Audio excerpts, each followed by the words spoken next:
Baik, kita mulai. Bismillahirrahmanirrahim. Assalamualaikum warahmatullahi wabarakatuh. Innal hamdalillah nahmaduhu wa nasta'inuhu wa nastahdihi wa natubu ilaih. Wa na'udzu billahi min syururi anfusina wa sayyiati a'malina. Man yahdihillahu fala mudilla lahu wa man yudlilhu fala hadiya lahu. Asyhadu an la ilaha illallah wahdahu la syarika lahu wa asyhadu anna Muhammadan abduhu wa rasuluh. Sallallahu alaihi wa ala alihi wa sahbihi wa man sara ala nahjihi ila yaumi liqa'ih. Subhanaka la ilma lana illa ma 'allamtana innaka antal alimul hakim. Rabbana shrah lana sudurana wa yassir lana umurana wahlul 'uqdatam min alsinatina yafqahu aqwalana. Allahumma la sahla illa ma ja'altahu sahla wa anta taj'alul hazna idza syi'ta sahla.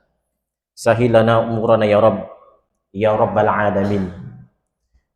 Allahumma anfa'na bima 'allamtana wa 'allimna ma yanfa'una wa zidna 'ilma. Allahumma inna nas'aluka 'ilman nafi'a wa rizqan thayyiban wa 'amalan mutaqabbala.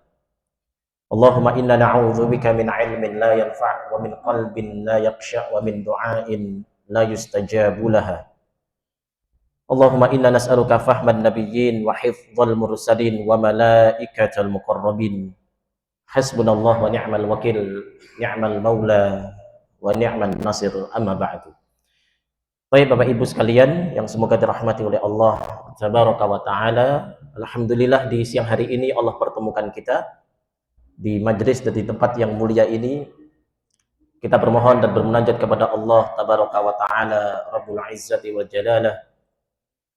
Semoga setiap langkahnya kita menuju tempat ini Allah hapuskan dosa-dosa kita, Allah tinggikan derajat kita, dan Allah Tabaraka wa Ta'ala mudahkan langkah kaki kita untuk masuk ke dalam surganya. Amin ya mujibas sa'idin. Selawat serta salam semoga tercurah limpahkan kehadirat Nabi kita Muhammad sallallahu alaihi wasallam, dan kita peruntukkan buat para istri-istrinya, para sahabat-sahabatnya, tabi'in wa tabi'ut tabi'in, dan kita umatnya yang insyaallah senantiasa istiqamah dalam dakwahnya. Amin ya rabbal alamin.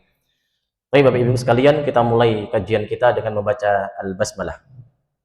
Bismillahirrahmanirrahim.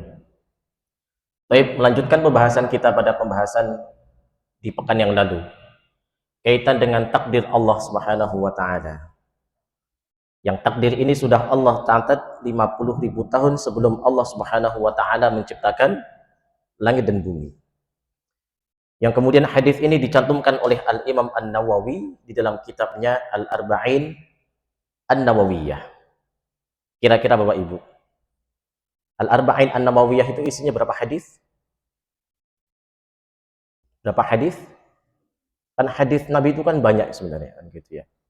Namun ada hadis yang berjumlah cuma 42 saja, yang kemudian ditulis oleh Al-Imam An-Nawawi dalam kitabnya Al-Arba'in An-Nawawiyah.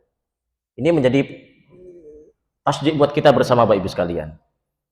Jangan sampai 30-40 tahun yang kemudian Allah berikan usia kepada kita, satu hadis pun tidak hafal gitu ya. Nabi sallallahu alaihi wasallam mengatakan, "Naddarallahu imra'an sami'a minni haditsan fahafidhahu."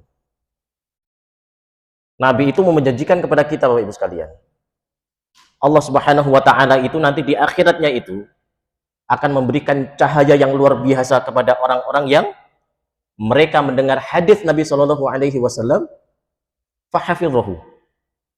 Kemudian hadis yang didengar itu kemudian dihafalkan.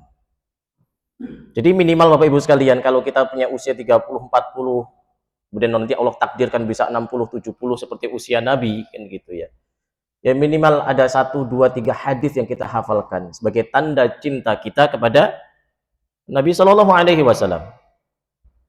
Maka Nabi sallallahu alaihi wasallam dalam hadisnya mengatakan, "Man hafidha ala ummati arba'ina haditsan ba'atsallahu azza wa jal yaumal qiyamah fi zumratil fuqaha wal ulama." Luar biasa ini Nabi. Apa kata Nabi? "Man hafidha ala ummati arba'ina haditsan." Barang siapa yang di antara umatku ini Dan kita kan umat Nabi sebenarnya.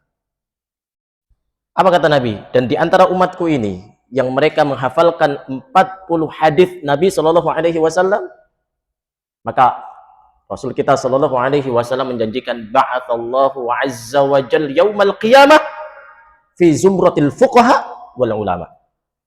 Allah Subhanahu wa taala kumpulkan nanti di akhiratnya Allah Subhanahu wa taala bersama siapa? Al fuqaha wal ulama. Orang-orang yang luar biasa itu. Maka Bapak Ibu sekalian, maka punya motivasi apa? Satu hari satu hadis Nabi dihafalkanlah, kan gitu ya.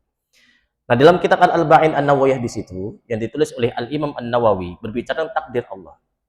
Yang sudah kita bahas pada pekan-pekan yang lalu. Itu ada beberapa takdir yang Allah tulis. Yang pertama ada takdir rezeki, ada takdir terkait dengan ajal, yang ketiga terkait dengan amalan, dan yang keempat terkait dengan bahagia atau tidak bahagianya. Rezeki sudah Allah takdirkan. Ajal sudah Allah tentukan. Bahagia atau tidaknya kita sudah Allah tentukan. Dan termasuk amalan yang kita lakukan sudah Allah takdirkan itu. 50.000 tahun sebelum Allah Subhanahu wa taala menciptakan langit dan buminya. Nah, pada pertanyaan kemarin, kan ada pertanyaan Pak Eri kalau tidak salah itu, terkait dengan kasus bagaimana Al-Imam Asy-Syafi'i dengan Al-Imam Malik yang berbicara tentang rezeki. Rezeki sudah Allah Ta'ala tentukan. Tapi berbeda pandangan terkait dengan apakah kemudian rezeki itu harus diusahakan atau tidak. Begitu ya. Makanya kalau kita bongkar di dalam hadis Nabi Shallallahu Alaihi Wasallam atau di dalam firman Allah Tabaraka wa Ta'ala di dalam Al-Quran, maka setidaknya ada 10 pintu rezeki. Setidaknya ada berapa? 10 pintu rezeki. Dan mayoritas di antara kita ikhwatal iman sering mengusahakan rezeki itu hanya melalui beberapa pintu saja. Makanya ketika kita mengetok satu pintu rezeki Allah, kemudian belum Allah Ta'ala buka, mungkin ada pintu-pintu lain yang belum kita ketuk, ikhwah. Makanya itu, kalau kita lihat dalam hadis Nabi, ataupun firman Allah Tabaraka wa Ta'ala, minimal ada 10 pintu rezeki yang Allah Ta'ala buka selebar-lebarnya buat kita semuanya, ikhwah. Apa itu? Yang pertama, rezeki yang sudah Allah Ta'ala jamin. Apa yang pertama? Rezeki yang sudah Allah Ta'ala jamin. Jadi di antara kita semuanya itu rezeki yang sudah Allah Ta'ala jamin. Makanya kalau kita lihat di dalam Al-Quran, Allah Subhanahu wa Ta'ala mengatakan, وَمَا مِن دَابَّةٍ فِي الْأَرْضِ إِلَّا عَلَى اللَّهِ رِزْقُهَا. Dengan tegas Allah Subhanahu wa Ta'ala mengatakan, وَمَا مِن دَابَّةٍ فِي الْأَرْضِ. Dan tidaklah binatang melata yang ada di bumi itu, illa 'alallahi rizquha. Melainkan Allah Subhanahu wa Ta'ala sudah takdirkan rezekinya gitu. Nah, ini binatang melata saja ikhwah gitu ya, sudah Allah takdirkan kok. Yang mereka tak punya pikiran gitu, tapi kan mereka punya naluri gitu ya. Mereka binatang melata saja itu sudah Allah takdirkan, apalagi kita yang diberikan oleh Allah pikiran, Allah berikan otak kepada kita untuk meraih rezeki. Maka dengan tegas Allah Subhanahu wa Ta'ala mengatakan, wa ma min dabbatin fil ardi illa 'alallahi rizquha. Sampai binatang-binatang melata saja itu yang tidak diberikan otak pikiran oleh Allah saja itu illa 'alallahi rizquha. Sudah Allah Ta'ala tentukan rezekinya. Jadi rezeki sudah Allah Ta'ala takdirkan. Jadi nggak usah ngongso-ngongso kalau bahasa Jawa itu. Jadi rezeki itu kan seperti ajal gitu ya. Rezeki seperti ajal. Kemanapun kita pergi, ya ajal akan menemui kita. Sama halnya rezeki sama. Kemanapun kita pergi itu rezeki akan mengejar kita sebenarnya. Kalau kita lihat terkait dengan ajal, فَإِذَا جَاءَ أَجَلُهُمْ لَا يَسْتَأْخِرُونَ سَاعَةً وَلَا يَسْتَقْدِمُونَ. Kalau sudah Allah Ta'ala tentukan ajal kita itu, لَا يَسْتَأْخِرُونَ سَاعَةً وَلَا يَسْتَقْدِمُونَ. Nggak mungkin bisa maju, tidak bikin mundur, pasti pas gitu. Sama halnya ikhwatal iman, rezeki juga sama. Maka Nabi kita Shallallahu Alaihi Wasallam pernah mengatakan dalam hadisnya, ayuhan nas, wahai sekalian manusia, inna ahadakum lan yamuta hatta tastakmila rizqahu. Nabi mengatakan apa? Inna ahadakum lan tamuta hatta tastakmila rizqahu. Sesungguhnya kita manusia itu ikhwah, lan tamuta tidak mungkin akan kita itu mati meninggal dunia hatta tastakmila rizqahu, kecuali sudah sempurna rezekinya gitu. Jadi kalau belum sempurna rezekinya, ya sudah, Allah takdirkan masih hidup kok. Maka ada sebuah kisah nyata gitu ya, dari seorang guru kami gitu ya. Jadi memang nyata adanya. Jadi ketika ada orang yang kemudian dia itu ada di pinggiran sumur, kemudian dia itu jeblos ke sumur gitu ya. Dia minta tolong. Kemudian ditolonglah oleh seseorang, kemudian orang tersebut yang kejebur sumur itu naik ke atas. Setelah ngos-ngosan itu, baru kemudian diberikan oleh syekh tersebut satu gelas susu. Satu gelas susu itu. Jadi setelah masuk ke sumur, ditolong ngos-ngosan, kemudian dikasih satu gelas susu. Diminum susu tersebut. Maka ditanyalah orang tersebut, ngapain kamu sampai terjebur ke sumur itu? Maka orang tersebut yang masuk sumur tadi itu mempraktekkan. Oh, aku masuk sumur tadi karena gara-gara kakiku seperti ini. Duk. Akhirnya dia masuk lagi ke sumur. Dan dia mati gitu. Dan ini kisah nyata, memberikan ibarat buat kita. Ternyata apa? Dia masuk ke dalam sumur yang pertama itu, kira-kira itu rezekinya sudah sempurna atau belum? Belum sempurna. Masih ada rezeki apa? Satu gelas susu. Satu gelas susu, ikhwah. Baru kemudian minum satu gelas air susu, dia praktekkan tuh bagaimana dia masuk ke dalam sumur, kakinya diangkat, dia masuk ke sumur lagi. Artinya apa? Seseorang itu tidak akan mati kecuali sempurna rezekinya. Maka Nabi Shallallahu Alaihi Wasallam tadi mengatakan, ayuhan nas, inna ahadakum lan tamuta hatta tastakmila rizqahu. Dan manusia itu tidak akan meninggal dunia kok. Sampai kemudian Allah Ta'ala sempurnakan rezekinya. Maka Nabi Shallallahu Alaihi Wasallam mengatakan, fala tastadtiu ar-rizqa. Maka jangan menganggap bahwasanya rezeki itu lambat. Jadi jangan kemudian kita memberikan prasangka kepada Allah, oh rezekinya Allah lambat sekali. Semakin cepat rezekinya, maka semakin cepat matinya kan gitu ya. Maka Nabi mengatakan, fala tastadti'ur rizqa, maka jangan menganggap rezeki Allah itu lambat. Begitu.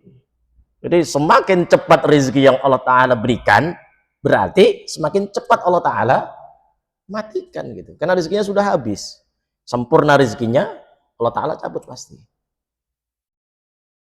Maka itu Nabi Shallallahu Alaihi Wasallam mengatakan di akhir hadis tersebut, fattaqullaha azza wa jal ayuhan nas. Bertakwalah kita kepada Allah kaitan rezeki. Wa ajmilu fit talab. Perbaguslah bagaimana kita mencari rezeki. Khudhu ma halla wada'u ma haruma. Maka perbaikilah bagaimana kita mengambil rezeki, ambil yang halal, buang yang haram. Kan kaidahnya gitu. Ambil yang baik, buang yang buruk. Sama di masjid juga sama. Ya. Pakai sandal yang jelek, pulang pakai sandal yang cakep. Wah, gitu. Kemarin kan gubernur siapa itu, sandalnya sampai hilang di masjid, ya biarin aja itu ya. Ya kalau kita sandal kita hilang di masjid nggak apa-apa lah, timbangan sandal kita tidak pernah nongol di masjid gitu ya. Gitu. Itu tuh rezeki. Jadi asalkan rezeki itu sudah Allah Ta'ala tentukan gitu ya. Itu yang pertama. Jadi ada rezeki yang sudah Allah takar gitu. Yang kedua, rezeki karena faktor usaha. Jadi ada rezeki karena faktor usaha. Ya seperti Al-Imam Asy-Syafi'i itu. Al-Imam Asy-Syafi'i mengatakan kepada siapa? Imam Malik. Rezeki iya Allah Ta'ala takar gitu. Tapi ketika itu Al-Imam Asy-Syafi'i sampai kemudian keluar dari rumahnya Imam Malik, kemudian melihat ada penduduk yang kemudian mereka ke sawah, kemudian mereka sedang panen anggur, maka Al-Imam Asy-Syafi'i membantu. Kemudian setelah dibantu itu, maka Imam Syafi'i diberikan apa? Diberikan anggur. Dan anggur itu kemudian dihadiahkan kepada siapa? Al-Imam Malik. Maka Imam Syafi'i mengatakan kepada Imam Malik apa? Andaikan aku tidak keluar dan aku tidak bekerja, maka anggur itu tidak akan ada di hadapan engkau, wahai Imam Malik. Artinya apa? Rezeki itu butuh apa? Butuh usaha. Maka kalau kita lihat di dalam Al-Quran, Allah Subhanahu wa Ta'ala mengatakan wa allaisa lil insani illa ma sa'ah. Dan tidaklah seseorang manusia itu tidak akan memperoleh sesuatu melainkan illa ma sa'ah. Apa yang dia usahakan. Dengan tegas Allah mengatakan wa allaisa lil insani illa ma sa'ah. Dan manusia itu tidak akan memperoleh sesuatu kecuali dengan apa yang dia usahakan. Yang penting mau usaha kok. Apalagi kondisi kita hari ini, Pak. Yang penting mau usaha, yang penting mau keluar gitu. Kalaupun nggak punya kerjaan, tinggal beli sempritan kelar, Pak. Beli sempritan kelar, Pak. Tinggal nongkrong di suatu tempat, semprit, prit, kan gitu ya. Ada yang ngasih 2.000, terima kasih. Dikasih 5.000, terima kasih Bapak. Kasih 10.000, makasih bos, kan gitu ya. Gitu. Yang penting mau usaha aja, kan gitu. Yang penting mau usaha. Jadi ada rezeki karena faktor usaha, dan ini sering kita lakukan kan. Nah ini pintu yang kedua. Jadi kalau kita kemudian ada pintu yang pertama rezeki yang sudah Allah Ta'ala jamin, yang kedua rezeki karena faktor usaha. Ketika sudah usaha ternyata Allah masih belum bukakan rezeki, mungkin ada pintu-pintu yang lain yang belum Allah Ta'ala buka. Apa itu? Yang ketiga, pintu karena faktor sedekah. Pintu karena faktor sedekah. Jadi kalau kita sudah usaha dari pagi, berangkat pagi, pulang pagi, ternyata rezekinya masih seret-seret saja, kan gitu ya. Maka mungkin ada satu pintu yang belum kita buka kepada Allah, yaitu pintu rezeki, pintu sedekah. Makanya itu kalau kita lihat di dalam Al-Quran, Allah Subhanahu wa Ta'ala mengatakan di dalam surat Al-Baqarah, Allah Ta'ala mengatakan man dzalladzi yuqridullaha qardan hasana fayudha'ifahu lahu ad'afan katsira wallahu yaqbidu wa yabsutu wa ilaihi turja'un. Di dalam ayat ini Allah Subhanahu wa Ta'ala mengatakan man dzalladzi yuqridullaha qardan hasana. Allah sampai kemudian memberikan tawaran kepada kita itu. Apa? Man dzalladzi yuqridullaha qardan hasana. Siapakah yang mau memberikan pinjaman kepada Allah? Qardan hasana. Dengan pinjaman yang paling baik, kata Allah. Kita itu diberikan tawaran oleh Allah. Siapakah di antara antum-antum sekalian itu yang mau memberikan pinjaman kepada Allah qardan hasanah, dengan pinjaman yang baik? Apa pinjaman yang baik itu? Sedekah, infak. Maka Allah Ta'ala katakan apa? Fayudha'ifahu lahu ad'afan katsira. Maka Allah akan mengembalikan pinjaman itu dengan lipatan yang berlipat ganda, kata Allah Subhanahu wa Ta'ala. Kita pernah lihatlah bagaimana kasus Abdurrahman bin Auf. Siapa Abdurrahman bin Auf? Sahabat Nabi Shallallahu Alaihi Wasallam. Dan di antara sahabat itu kan ada sahabat terbaik di antara sahabat-sahabat yang lain. Ada namanya al-asyratu al-mubashiruna bil jannah.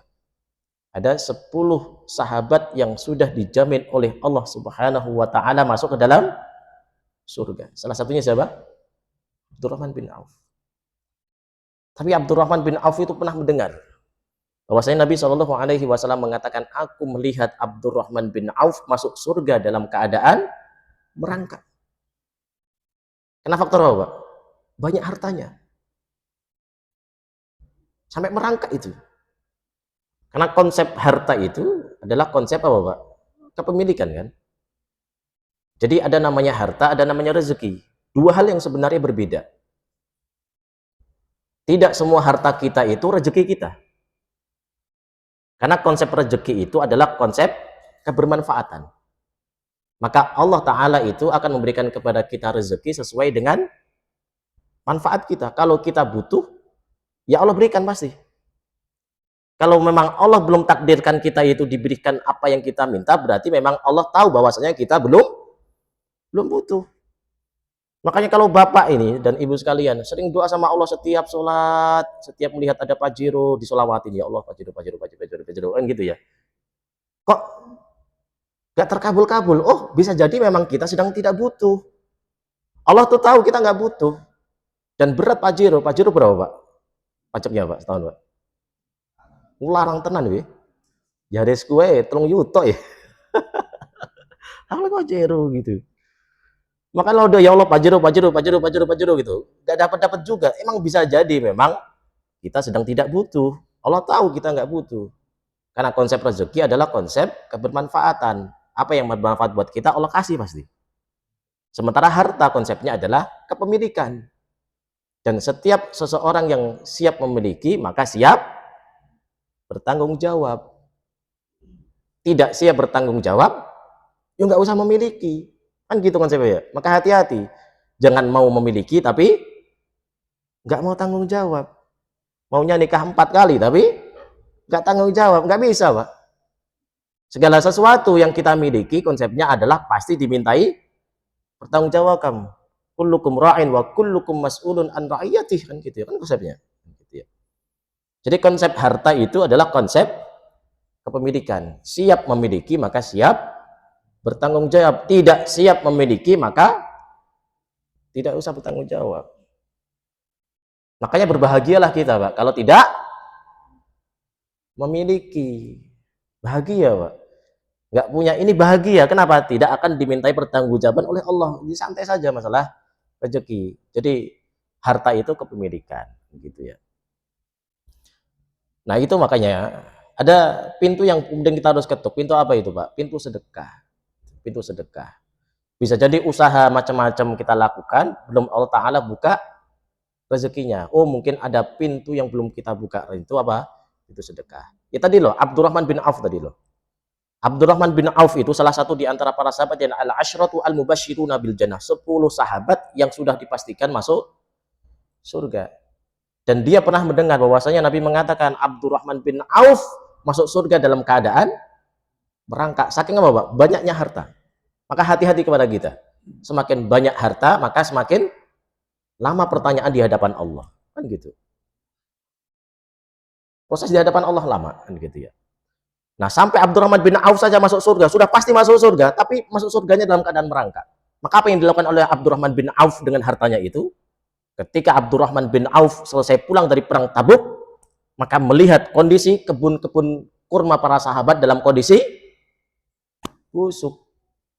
Itu semua kebun kurma para sahabat di kota Madinah itu, satu kota Madinah itu busuk semuanya. Kenapa?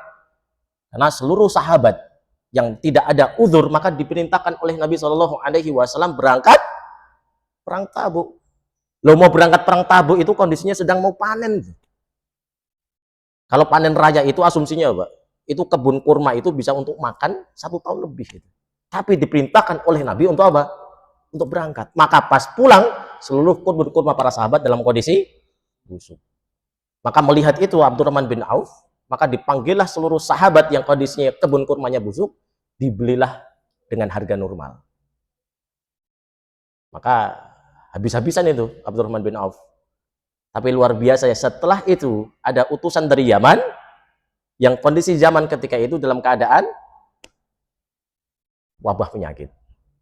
Yang wabah penyakit itu tidak ada obatnya melainkan dari kurma busuk.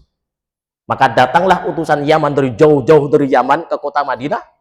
Maka diketok itu seluruh pintu-pintu para sahabat itu, ternyata seluruhnya sudah dibeli oleh Abdurrahman bin Auf. Datanglah utusan Yaman ke rumahnya Abdurrahman bin Auf, dibelilah kurma-kurma busuk dengan harga 10 kali lipat. Luar biasa. Jadi ada rezeki karena faktor apa? Sedekah, Pak. Sama Utsman bin Affan. Utsman bin Affan ketika itu mendengar bahwasanya kondisi kota Madinah dalam keadaan paceklik. Tidak ada mata air melainkan dari mata air sumur orang Yahudi. Tidak mau tuh dibeli oleh Nabi itu. Nabi sampai menawar dengan harga tinggi pun orang Yahudi nggak mau. Maka datanglah kemudian Utsman bin Affan, karena Utsman bin Affan mendengar apa? Nabi Shallallahu Alaihi Wasallam mengatakan, man yahfir bi'ra rumah falahu jannah. Barang siapa yang mau membeli bi'ra rumah ini, sumur rumah ini, yaitu sumur milik orang Yahudi ini, falahul jannah, maka baginya surga. Maka Utsman bin Affan datang kepada orang Yahudi, dibelilah sumur tersebut, kemudian diwakafkan sumur tersebut kepada penduduk Madinah. Yang sumur itu pada hari ini dimanfaatkan oleh kerajaan Saudi Arabia menjadi apa, Pak? Menjadi hotel. Hotel Utsman bin Affan. Pertanyaannya,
Nikah, Pak.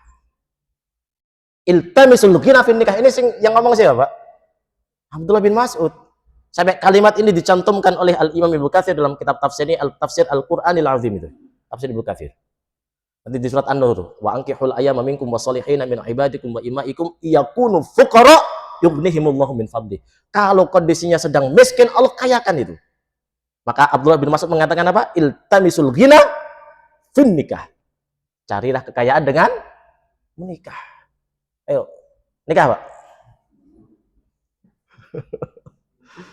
Semakin banyak nikah, semakin banyak Allah buka pintu-pintu rezeki. Wah, udah jam 1 nih. Ya, 5 dulu, Pak ya. Jadi mungkin di antara kita rezekinya sedang seret-seret, mungkin baru mengetuk 1 pintu. Ada pintu rezeki yang memang sudah Allah takar. Sudah Allah jamin pasti. Yang kedua, karena faktor usaha. Yang ketiga, rezeki karena faktor sedekah. Rezeki karena faktor istighfar. Yang kelima, rezeki karena faktor menikah. Ada 5 pintu rezeki lagi, insya Allah akan kita bahas nanti di pertemuan berikutnya. Biidznillah ta'ala. Taib, jazakumullahu khairah. Sampai sini Bapak, ada yang mau ditanyakan, didiskusikan, ayat tafaddal masykurah. Kajian kita cuma 30 menit ini, Pak. Kita zuhur selesai setengah 1 nih. Ya, monggo.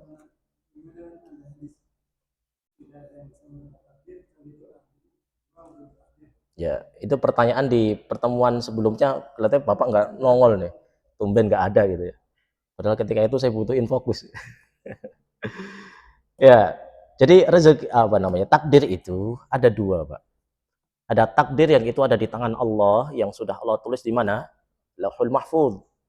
Itu tidak mungkin akan salah. Tidak mungkin akan berubah. Yang kedua, ada takdir yang itu ada di lembaran-lembaran tangan malaikat. Yang itu bisa berubah, Pak. Berubah salah satunya dengan apa? 1, dengan sedekah. Yang kedua dengan apa? Dengan doa. Makanya aksiru minad doa. Perbanyak kita berdoa. Perbanyak doa, perbanyak sedekah. Bisa jadi takdir kita takdir jelek, tapi dengan kita beristighfar kepada Allah, berdoa kepada Allah, bersedekah kepada Allah, merubah takdir buruk menjadi takdir yang baik. Maka Nabi SAW mengatakan kaidahnya apa? As-sadaqatu tudfi'ul bala. Sedekah itu apa? Menjauhkan kita dari bala. Tapi berubahnya takdir dari satu takdir ke takdir yang lain, dari takdir buruk menjadi takdir yang baik karena faktor wasilah sedekah ataupun doa ataupun istighfar, itu juga berubah menjadi takdir Allah yang lain. Jadi bukan berarti adalah kita itu berubah takdir dari takdir Allah ke takdir yang lain. Takdir yang lain itu siapa? Ya takdir Allah. Nah, takdir-takdir yang seperti inilah takdir yang ada di lembaran tangan, lembaran malaikat. Itu masih bisa berubah, gitu ya. Wallahu a'lam.